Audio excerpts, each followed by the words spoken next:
Now that Eleanor's gone, somebody has to be realistic here, my son-in-law Derek said as he leaned back in his chair holding a glass of expensive red wine I had paid for 3 Christmases ago. My daughter Vanessa didn't even look at me when she quietly added, "Dad, you can't stay alone in that big house forever." I remember staring down at the mashed potatoes on my plate while the entire dining room went dead silent except for the clinking of silverware and the hum of the refrigerator from the kitchen.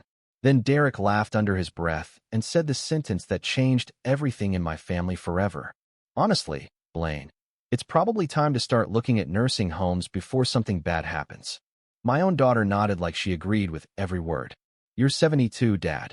You barely know how to use your own phone. Mom handled your whole life." Across the table, my grandson Ethan suddenly looked up from his phone with wide eyes and whispered, "Wait, Grandpa's on Forbes." Nobody heard him the first time because they were too busy deciding what to do with me like I was already halfway buried. But 10 seconds later, the entire table stopped breathing. Before I tell you what happened next, I just want to say this. If this story speaks to your heart, or if you've ever felt invisible in your own family, please take a second to like and subscribe, but only if this story truly resonates with you. And I'd really love to know where you're watching from tonight, along with your local time, because somehow it makes these lonely stories feel a little less lonely. My name is Blaine Whitaker. I'm 72 years old, and this was the night my family discovered they never actually knew who I was. It all started 3 months after my wife died. Eleanor had been gone 93 days, and every single morning since the funeral, I still caught myself reaching for the left side of the bed expecting to feel her there beside me. We were married for 46 years. 46 years of burnt Sunday pancakes, road trips through Vermont every fall, and dancing barefoot in the kitchen when we thought nobody was watching. Losing her felt like somebody had ripped the roof off my life during the middle of winter. The silence inside our house in Greenwich, Connecticut had become unbearable. I still kept her reading glasses beside the lamp in the living room. Her yellow cardigan still hung behind the pantry door because I couldn't bring myself to move it.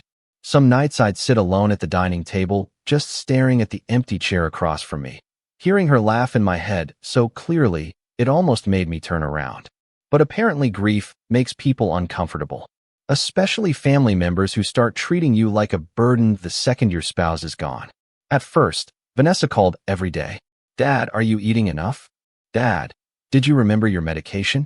Dad, maybe you shouldn't drive at night anymore." It sounded caring in the beginning. Maybe that's why I ignored the little things.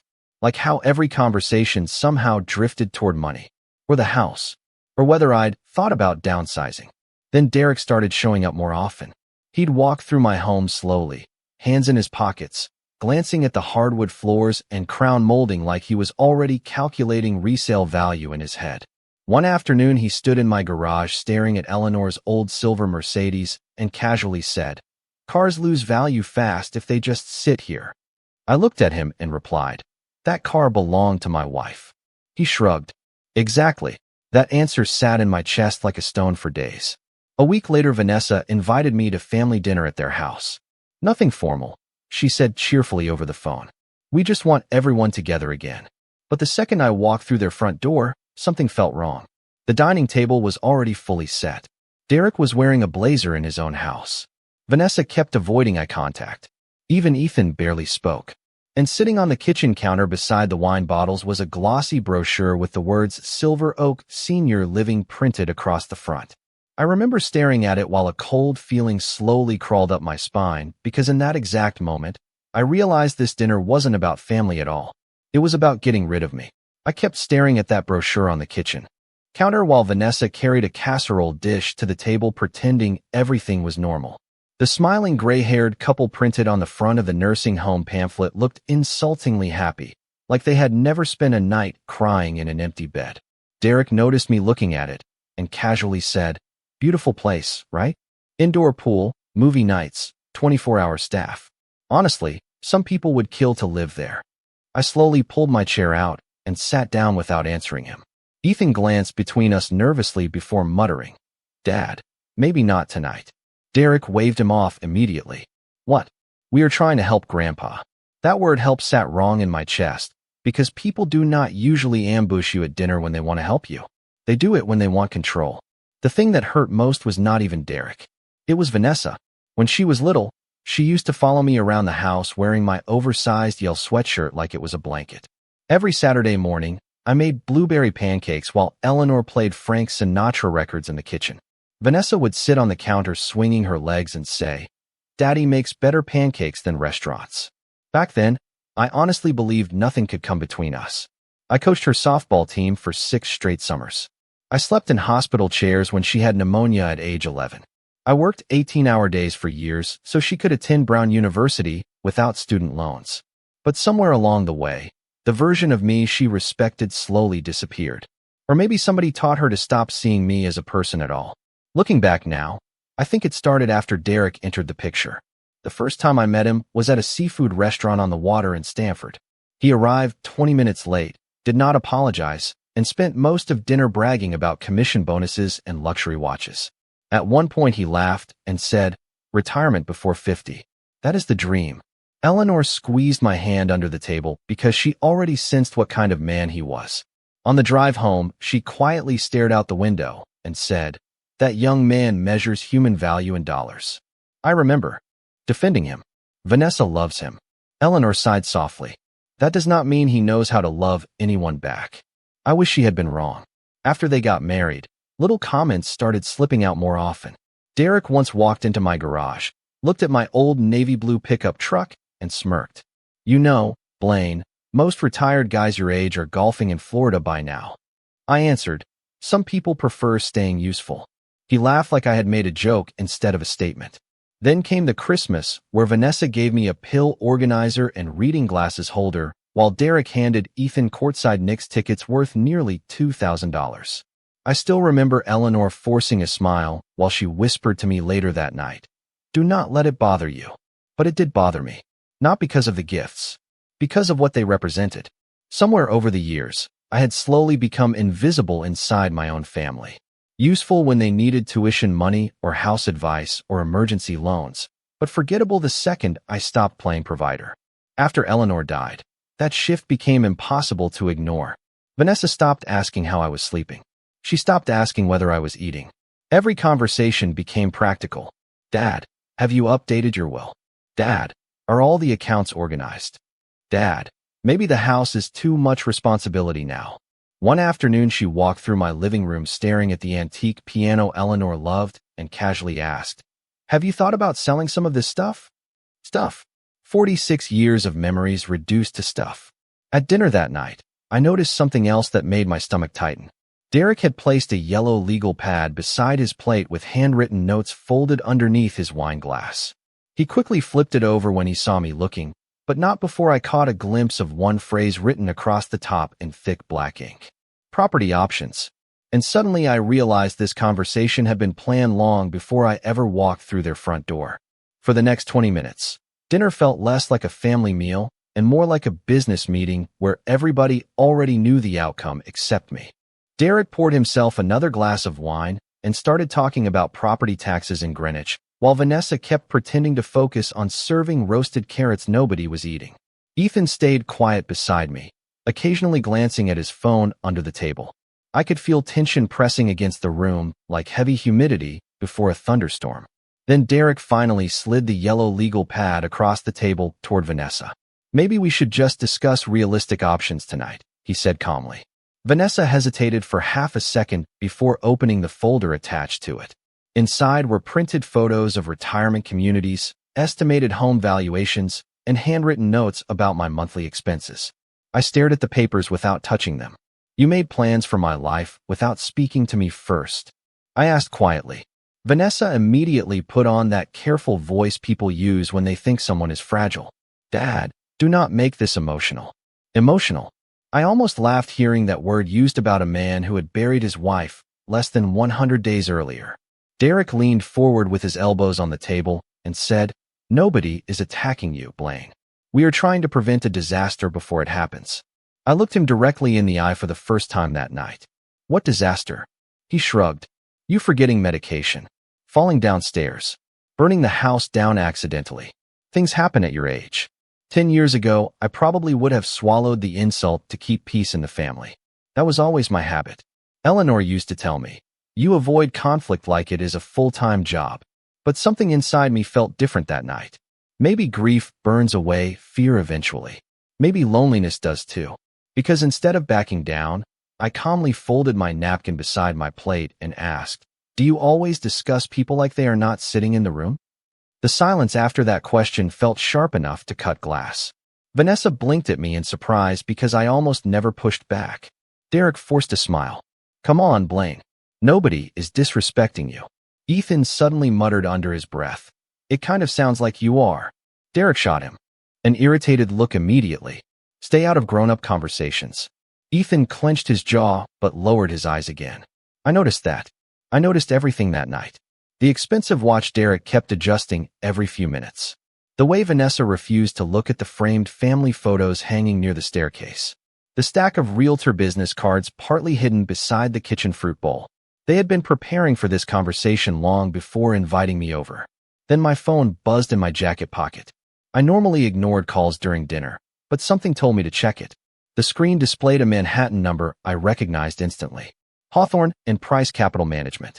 For a brief second, my chest tightened. I let the call go to voicemail and slipped the phone back into my pocket without reacting. Derek noticed anyway. "Everything okay?" he asked casually. "Fine," I answered. "Probably spam." In reality, it was the third call I had received from them that week. 2 days earlier, their executive board had finalized something that would change my life permanently. Something nobody at that table knew about yet. Not Vanessa, not Derek, not even Ethan. The deal had taken nearly 11 months to complete, most of it hidden behind lawyers, holding companies, and confidential agreements Eleanor herself had once encouraged me to pursue before cancer took her away. I still remembered her sitting beside me in the hospital during one of her chemotherapy treatments, squeezing my hand and whispering, "Promise me one thing, Blaine. Do not spend the rest of your life letting people underestimate you." At the time, I thought she was talking about business. Sitting at that dinner table now, I realized she may have been talking about family too. Then Derek picked up his wine glass again, smiled across the table, and said, "Actually, there is one more thing we need to discuss tonight." And the second he said that, I knew the evening was about to get much worse. The second Derek said there was something else to discuss, Vanessa reached beneath the table and pulled out a manila folder thick enough to make my stomach drop. She placed it carefully beside my plate, like she was setting down a loaded weapon. "Dad," she began softly, "please just hear us out before getting upset." That sentence alone told me everything inside that folder had already been decided without me. Derek folded his hands together and leaned forward with the confidence of a man who thought he controlled the room. "We spoke with a financial advisor last week," he said. "And honestly, the smartest thing right now would be simplifying your situation." Simplifying. Funny how people use gentle words when they are trying to take pieces of your life away. Vanessa opened the folder and slid several documents toward me. Property estimates, assisted living contracts, a draft power of attorney form with blank signature lines waiting at the bottom. My eyes stopped on that page immediately. "What is this?" I asked quietly. Vanessa answered too quickly. "It is only temporary, Dad. Just until things stabilize." I looked at her in disbelief. "You want legal control over my finances?" Derek jumped in before she could respond. "Nobody is taking control. This is protection." I could hear Eleanor's voice in my head suddenly. "Never sign anything emotional, Blaine. Ever." I slowly pushed the papers back across the table untouched. Derek's smile tightened for the first time all evening. "You are being stubborn." "No," I answered calmly. "I am reading before signing." Ethan looked up from across the table. "Mom, did Grandpa even know you talked to lawyers?" Vanessa avoided his eyes completely. "We are trying to prevent future complications." That was when the first real crack appeared in the performance.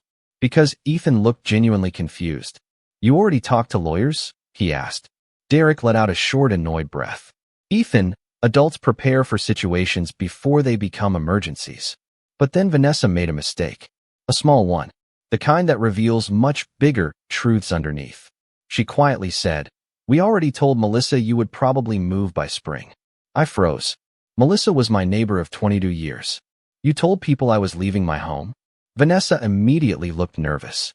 "Dad, it just came up naturally." Naturally. Like discussing where to relocate an aging dog. My chest felt tight suddenly, not from anger, but from something worse. Betrayal layered so deeply it almost made me dizzy. I looked around the dining room and realized they had probably been having conversations about my future for weeks, maybe months, without me. Derek checked his watch and casually added, "Honestly, the market is strong right now anyway. Houses in your neighborhood are selling fast." There it was, the real conversation finally slipping through the cracks. It was never about my health. It was about timing, property value, equity, opportunity. Ethan stared at his father in disbelief. "Wait, are you trying to sell Grandpa's house?" Derek snapped immediately. "Watch your tone." But Ethan did not back down this time. "It kind of sounds like that." Vanessa rubbed her temples like she was exhausted by all of us. "Can everybody stop making this dramatic?" Dramatic. I looked at my daughter sitting under the warm dining room lights and barely recognized the little girl who once cried because she accidentally stepped on one of my work boots when she was 6 years old. Somewhere along the way, compassion had been replaced with calculation. Then Derek stood up and walked toward the kitchen counter where the brochures sat stacked neatly beside the coffee maker. He grabbed one and placed it directly in front of me. "You should at least visit the facility," he said. "There is a waterfront walking path and full-time nursing staff. People your age do better with supervision." I stared at the brochure for several long seconds. Then I noticed something handwritten near the top corner in blue ink. "Reserved unit." My name was already written underneath it. The room suddenly felt ice cold. "You already picked a room for me?" I asked quietly. Vanessa finally looked ashamed for the first time all night. Derek answered instead. "We had to put down a deposit before availability disappeared." And in that exact moment, something inside me collapsed completely. The drive home that night felt longer than usual, even though Vanessa's house was only 22 minutes from mine.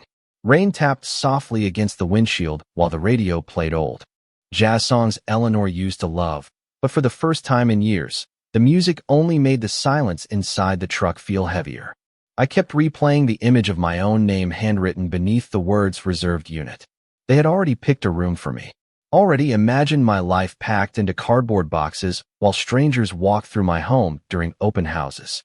By the time I pulled into my driveway, every light in the house was dark except the small lamp Eleanor always left on beside the front window. I sat in the truck for almost 15 minutes staring at it. The next morning, the fallout started quietly. First came the phone calls. Vanessa called twice before 9 o'clock. I let both go to voicemail. Her messages sounded carefully rehearsed. "Dad, please do not overreact. We are only trying to make things easier for everybody." Everybody.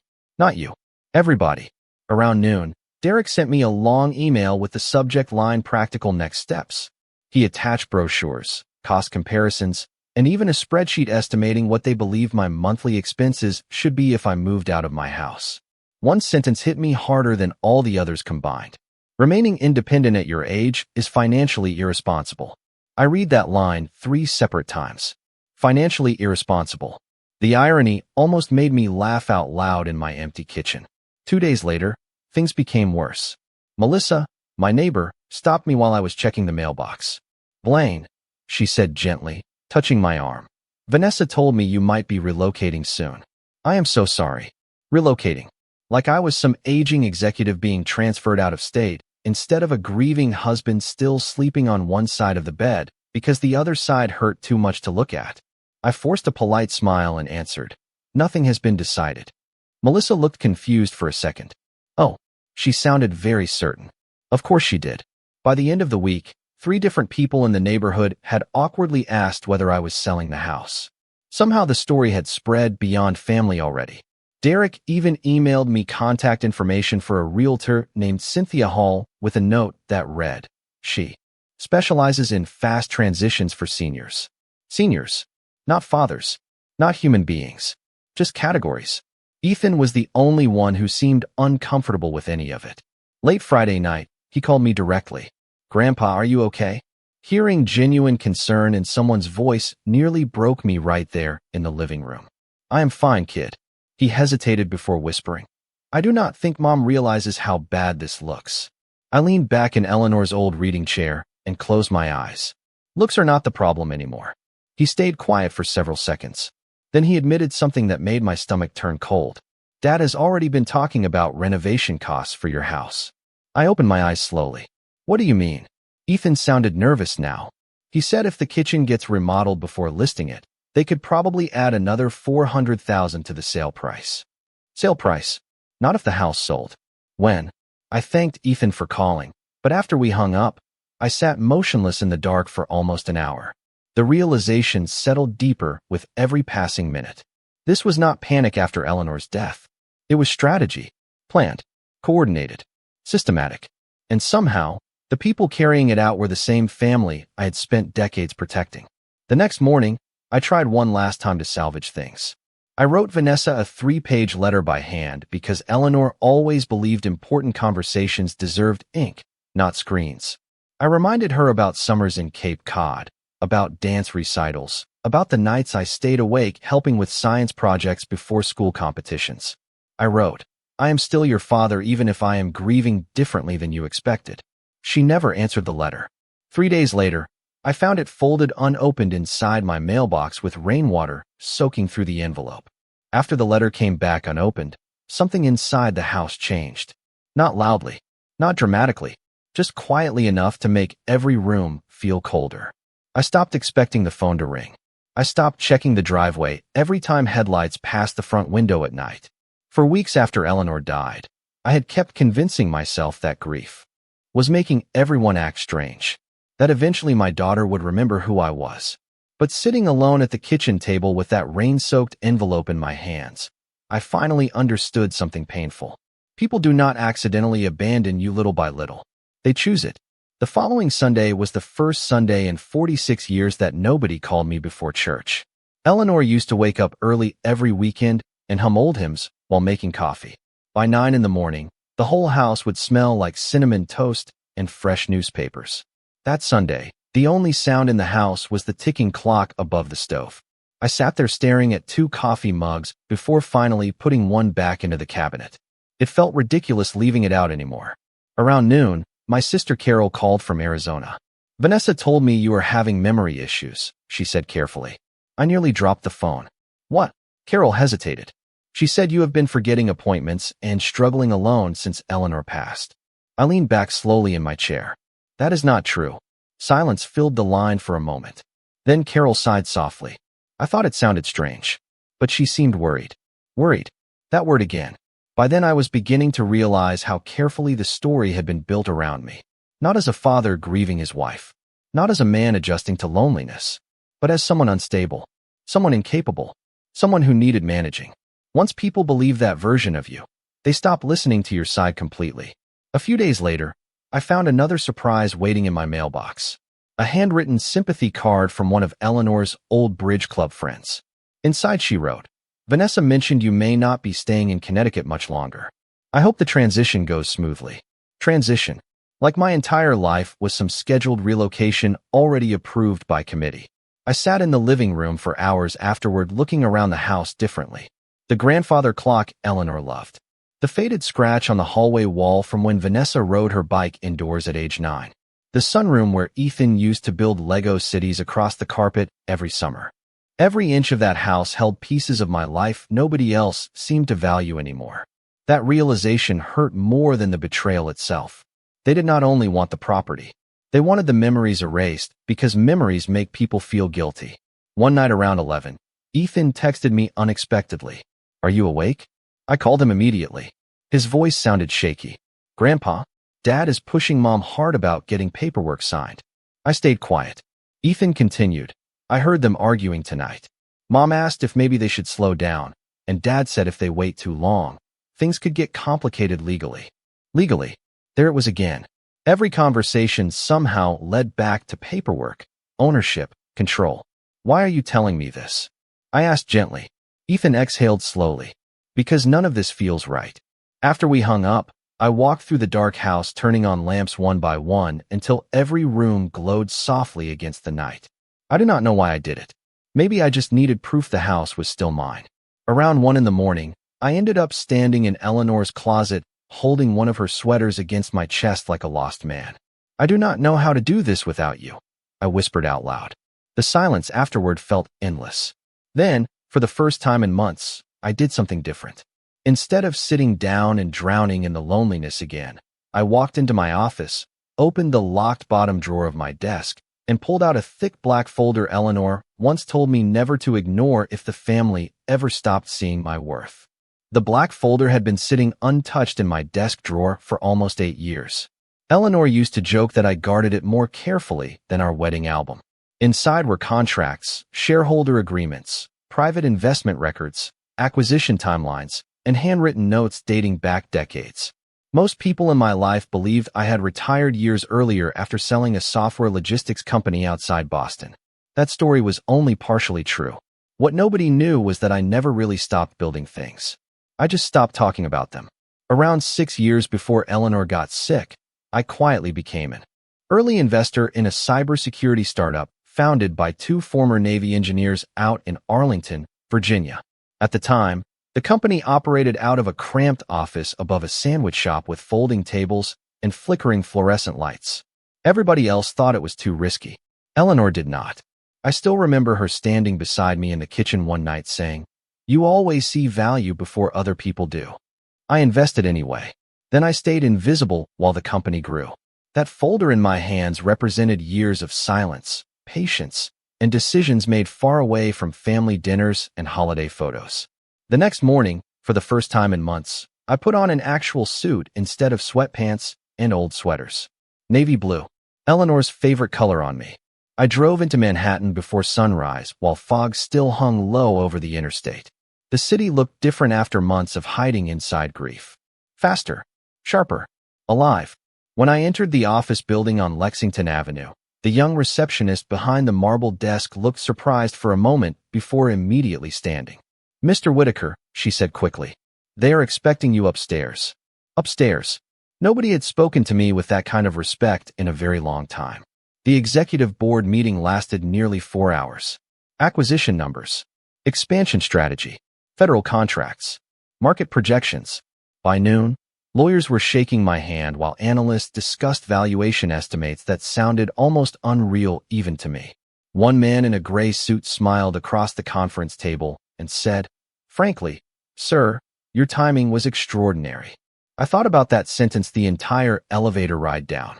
Not because of the money, because it reminded me I was still capable of creating something valuable after all. Grief had made me forget that. Family had almost convinced me of it too. Later that afternoon, I stopped at a small diner near Central Park and ordered coffee and pie alone at the counter. An older waitress refilled my mug twice before finally smiling and saying, "You look lighter than when you walked in." I almost told her everything. Instead, I simply answered, "I think I remembered who I used to be." Back in Greenwich, things at home stayed cold. Vanessa barely called anymore. Derek sent one short email asking whether I had reviewed the assisted living paperwork. I never answered it. Instead, I hired a private estate attorney named Margaret Holloway. Gray-haired, sharp-eyed, the kind of woman who noticed details before people finished speaking. During our second meeting, she removed her glasses and asked me directly, "Mr. Whitaker, do you believe your family is acting in your best interest?"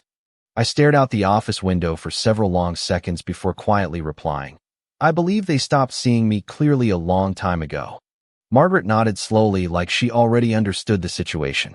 Over the next 2 weeks, we updated trusts, reviewed property protections, transferred authority structures, and secured every asset connected to the black folder.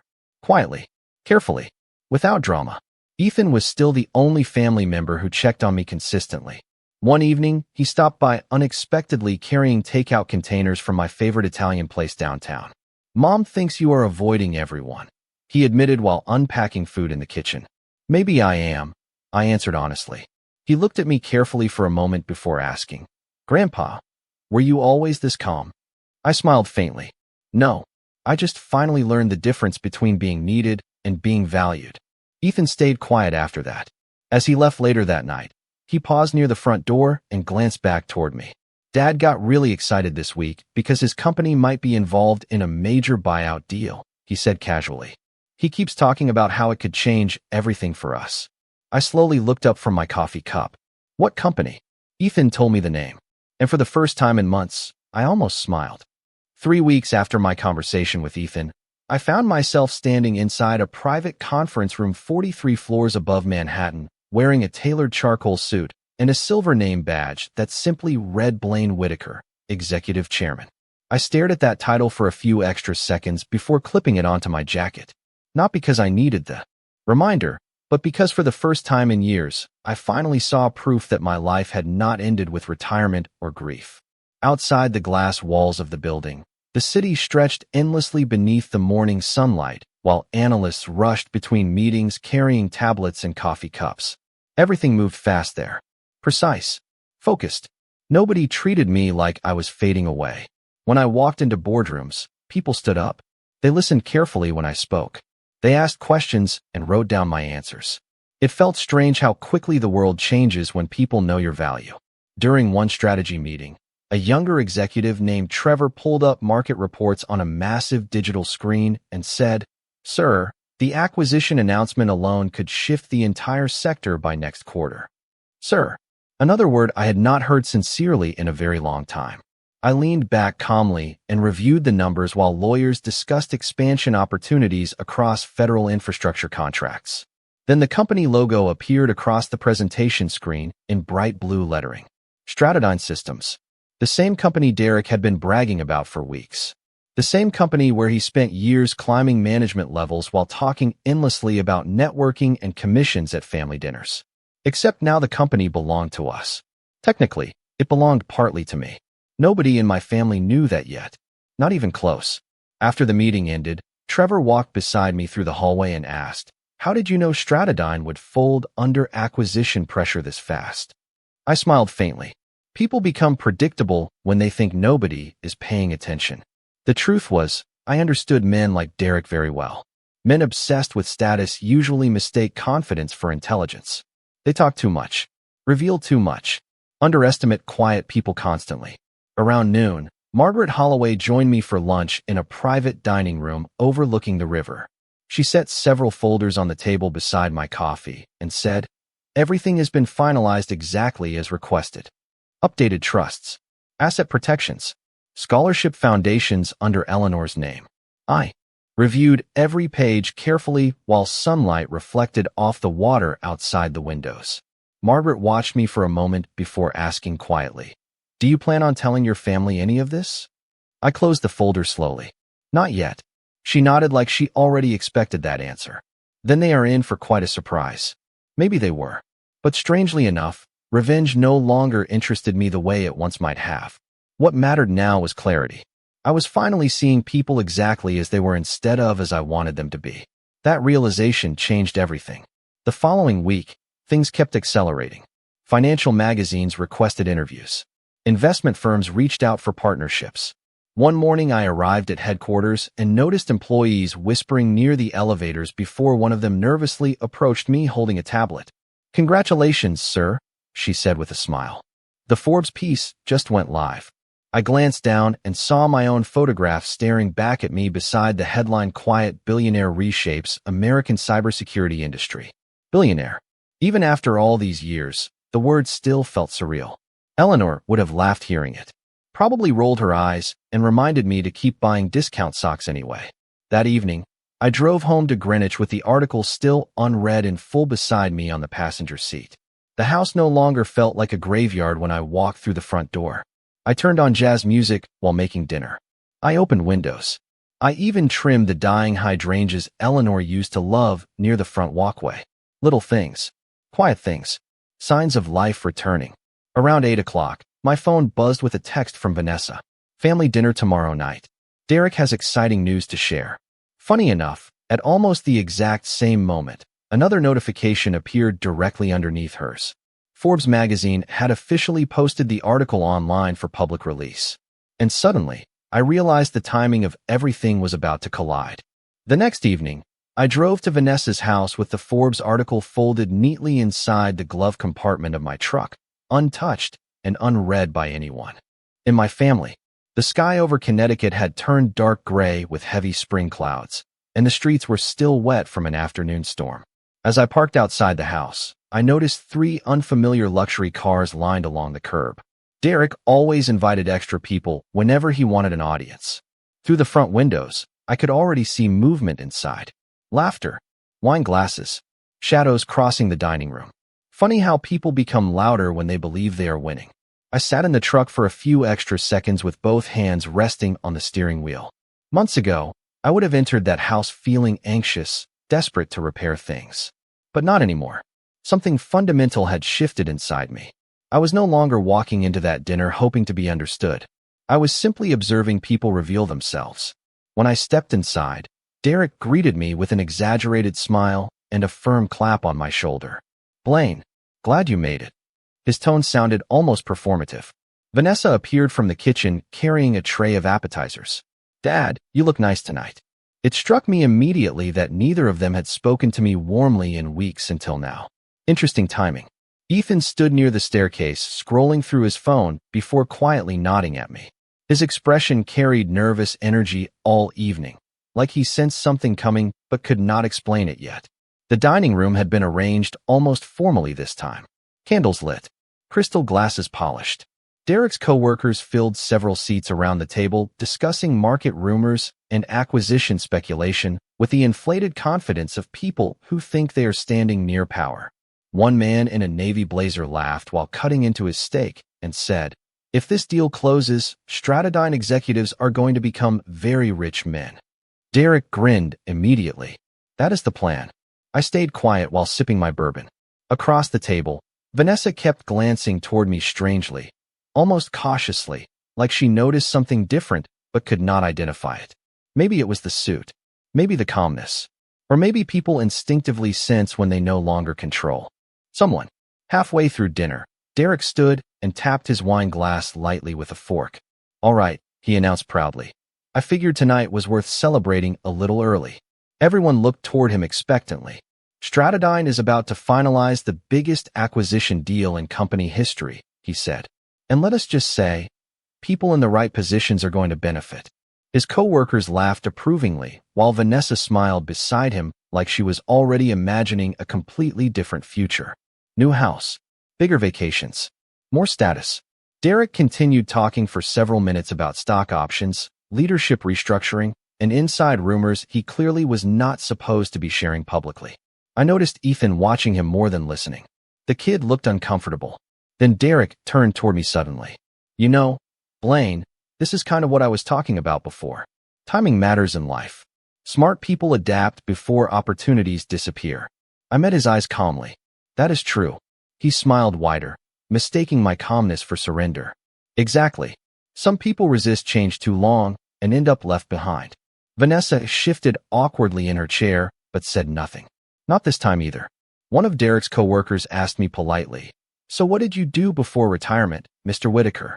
Before I could answer, Derek chuckled lightly and jumped in himself. "Honestly, Blaine mostly enjoyed the quiet life. Eleanor handled most things." Several people nodded politely without questioning it. I watched Vanessa lower her eyes toward her plate instead of correcting him. Strange how easily people rewrite your entire identity when it benefits them. Then Ethan suddenly frowned at his phone screen. His thumb stopped moving. His face lost color almost instantly. "Wait," he whispered softly at first. Nobody heard him. He looked up again, this time louder. "Hold on." The entire table slowly turned toward him. Ethan stared down at his phone with wide eyes before looking directly at me across the room. And at that exact moment, I realized the article had finally gone public. Ethan slowly turned his phone around so the screen faced the rest of the table. Nobody spoke at first. I could hear silverware gently clink against plates as people leaned closer, trying to understand why his face had gone pale. Then one of Derek's co-workers suddenly whispered, "Holy hell." The Forbes homepage filled the screen. My photograph sat beneath bold black lettering beside an article headline large enough for everyone at the table to read clearly. "Quiet billionaire leads historic Stratodyne acquisition." For several long seconds, the entire room froze. Derek stared at the screen without blinking, like his brain had stopped processing language altogether. Vanessa looked at me first, then back at the article, then at me again, as if she was searching for some explanation that would make reality return to normal. Ethan swallowed hard and quietly read aloud. "Executive Chairman Blaine Whitaker finalized the multi-billion-dollar acquisition through Hawthorne Capital earlier this week." One of Derek's co-workers nearly choked on his drink. "Executive Chairman?" Another grabbed his phone immediately and started searching frantically. I stayed seated calmly with my hands folded beside my untouched bourbon while the room slowly transformed around me. The energy changed first, then the posture, then the silence. Derek finally forced out a laugh that sounded painfully artificial. Wait, this has to be some misunderstanding. Ethan looked directly at him. Dad, his picture is literally right there. Vanessa's voice came out almost whispering. Dad, why would Forbes write about you? I looked at her steadily across the candlelit table. Because they interviewed me 3 weeks ago. The color drained from Derek's face instantly. One of his co-workers stared at me with sudden recognition. Hold on, he said carefully. Whitaker, as in the Whitaker heading the acquisition board. I nodded once. The man immediately sat back in his chair looking stunned. Across the table, Derek's confidence had completely disappeared now. He grabbed his own phone with shaky hands and started reading the article himself. Every few seconds his eyes widened further. Then he stopped breathing for a moment entirely when he reached the section explaining the corporate restructuring plan. No, he muttered under his breath. No way. Ethan frowned. What? Derek looked up at me slowly like he was seeing me for the first time in his life. You own the parent company? Partly, I answered calmly. Nobody moved after that. Even the air inside the dining room felt different now. The same people who had ignored me 30 minutes earlier suddenly looked nervous speaking near me. One coworker quietly adjusted his tie before asking, Sir, are you the one approving executive retention after the merger? I took a sip of bourbon before answering. Among other things. Derek's hands tightened around his phone so hard I thought he might crack the screen. Vanessa looked completely lost now. Dad, why did you never tell us any of this? I met her eyes calmly. Nobody asked. That answer hit the table harder than shouting ever could have.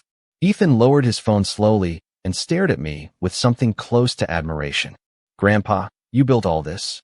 Over a long time, I answered quietly. Derek suddenly stood from his chair too fast, knocking his napkin onto the floor. Blaine, if there has been some misunderstanding between us lately, I interrupted him gently for the first time all evening. There was never a misunderstanding. Silence again, heavy this time. One of Derek's co-workers awkwardly cleared his throat before quietly gathering his belongings. Another suddenly remembered an early meeting tomorrow morning. Within 2 minutes, half the guests were inventing excuses to leave the table. Nobody wanted to be trapped inside someone else's humiliation. Vanessa looked close to tears now. Dad, we were only trying to help. I studied her face carefully before replying. No, you were trying to manage me. Her eyes dropped immediately. Then Derek's phone buzzed loudly against the table. Everyone heard it. He glanced down automatically, and whatever he saw made his expression collapse completely. Ethan leaned slightly closer. What happened? Derek swallowed once before answering in a strained voice. Corporate just scheduled an emergency leadership review first thing tomorrow morning. He looked back at me after saying it. Really? Looked at me. And for the first time since I walked into that house months ago, I finally saw fear in his eyes. The dining room emptied quickly after that. Derek's coworkers left one by one with awkward handshakes and rushed excuses about early meetings and train schedules. Nobody wanted to remain seated at a table where the power structure had completely reversed in less than 5 minutes. I stayed calm through all of it. Calm enough to finish my bourbon slowly while coats disappeared from the hallway and car headlights pulled away outside the front windows. Derek barely spoke during the next 10 minutes except to answer another phone call from someone at Stratodine. I could hear panic creeping into his voice despite how hard he tried hiding it. No, I did not know beforehand. He whispered sharply near the kitchen. Of course I would have disclosed it if I knew. He looked over at me twice during the call. Both times, I held eye contact without saying a word. Vanessa remained frozen at the dining table staring at the Forbes article on Ethan's phone like she still could not process it fully. Finally, she asked quietly, Dad, how long has all this been happening? I set my glass down carefully before answering. Long enough for you to ask me directly if you wanted the truth. She flinched slightly hearing that. Ethan sat silently beside her, still reading sections of the article over and over. Grandpa, he said softly, they called you one of the most influential private investors in the country. I smiled faintly. Writers exaggerate. Not this much, he replied. Across the room, Derek ended his phone call and walked back toward the table looking visibly shaken now. Gone was the smooth confidence. Gone were the rehearsed speeches about planning my future. He loosened his tie before speaking carefully. Blaine, I think maybe we should all reset here. Reset. Interesting word. I looked at him calmly. Why? He swallowed hard. Because obviously there were things we did not understand. You understood exactly what you wanted to understand, I answered. Silence dropped over the room again. Vanessa's eyes filled slightly with tears. Dad, please, we were worried about you after Mom died. No, I said quietly. You were worried about what would happen to my life after your mother stopped standing between me and everyone else. That sentence hit harder than anger ever could have. Vanessa looked down immediately. Ethan slowly leaned back in his chair, watching both his parents carefully now, almost like he was seeing them differently for the first time. Derek tried again. Nobody was trying to hurt you. I turned toward him fully then. You reserved a room for me, without permission. His face tightened. We thought it would help the transition. You spoke to lawyers before speaking honestly to me. He opened his mouth, but no words came out this time. Because there was nothing left to defend. The facts had become too clear. Vanessa finally whispered, Dad, I am sorry. I believe she meant it. At least partly. But regret sounds very different after consequences arrive. I looked around the dining room slowly. The polished candles. The half-finished wine glasses. The expensive steak dinners Derek had proudly served while discussing his future. All of it suddenly felt strangely small to me. I spent months thinking grief had changed this family, I said quietly. But grief does not create character. It reveals it. Nobody argued with that. Ethan looked down at the table while Vanessa wiped at her eyes silently. Derek remained standing stiffly beside the kitchen island like a man realizing every assumption he built his confidence on had just collapsed underneath him. Then his phone buzzed again. This time, the notification preview lit clearly across the screen before he could hide it.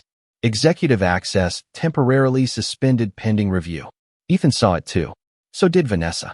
Derek immediately locked the phone and shoved it into his pocket, but the damage was already done. Nobody said anything for several seconds. Then I slowly stood from the table and picked up my coat. Vanessa looked panicked suddenly. Dad, please do not leave like this. I paused near the doorway before answering her.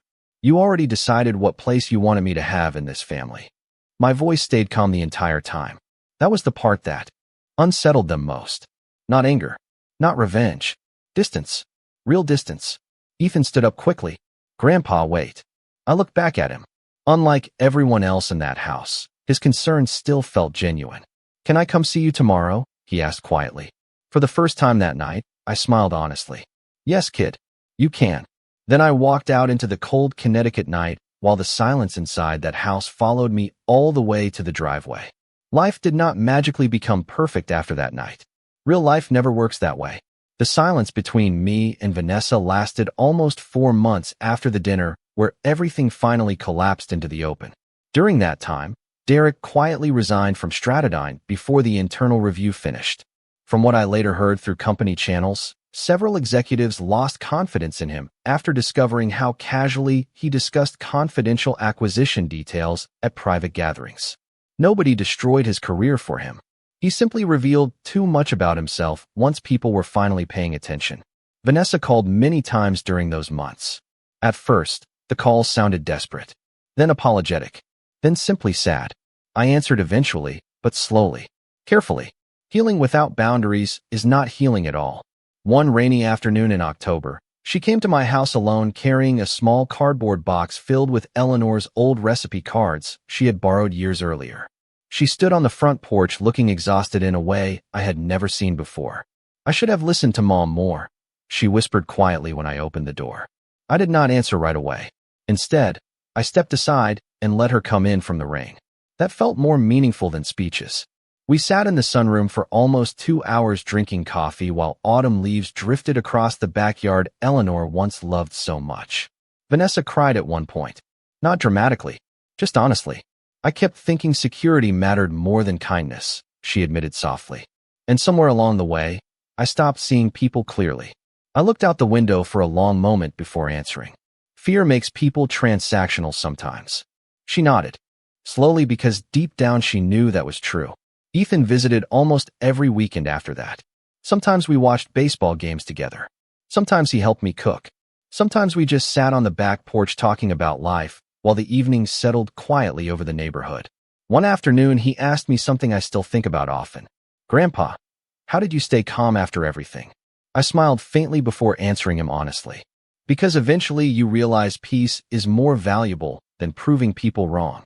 By winter, the Eleanor Whitaker Scholarship Foundation officially launched across Connecticut, funding engineering and cybersecurity programs for students who could not afford tuition. At the dedication ceremony, I stood beside a bronze plaque engraved with Eleanor's name while snow fell lightly across the courthouse lawn. Reporters asked questions. Cameras flashed. But none of that mattered as much as seeing young students smiling with opportunities my wife would have loved helping create. Before leaving the event, I placed one of Eleanor's old handwritten recipe cards inside my coat pocket. Chicken pot pie, her favorite. Some things are worth carrying forever. As for the house, I kept it. Not because of stubbornness anymore, but because it finally felt like mine again instead of a place everyone else was trying to manage.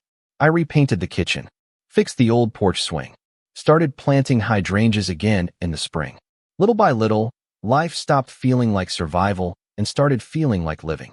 I learned something important through all of this. People will sometimes measure your value by what they think they can gain from you. Your usefulness, your money, your weakness, your age. But the moment you let other people define your worth, you slowly disappear inside your own life. Boundaries are not cruelty. Silence is not weakness. And protecting your peace is not selfish.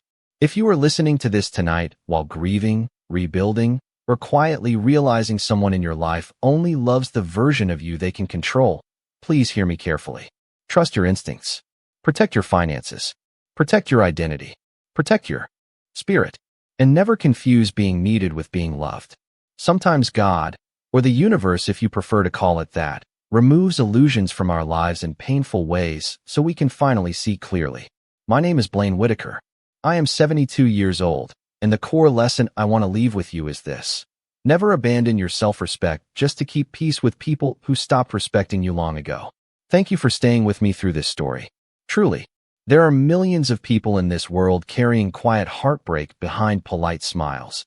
And if this story made you feel a little less alone tonight, then maybe something good came from all that pain after all. If this journey meant something to you, feel free to leave a comment sharing where you are listening from and what part of this story stayed with you the most. And if you would like to hear more stories about family, betrayal, healing, and the strange ways life sometimes gives people exactly what they deserve, there are more waiting for you in this channel's playlist. Some of them are painful, some are hopeful, but all of them remind us that even after loss, people can still rebuild themselves in ways nobody expected. Somewhere out there tonight, another story is beginning the exact same way mine once did.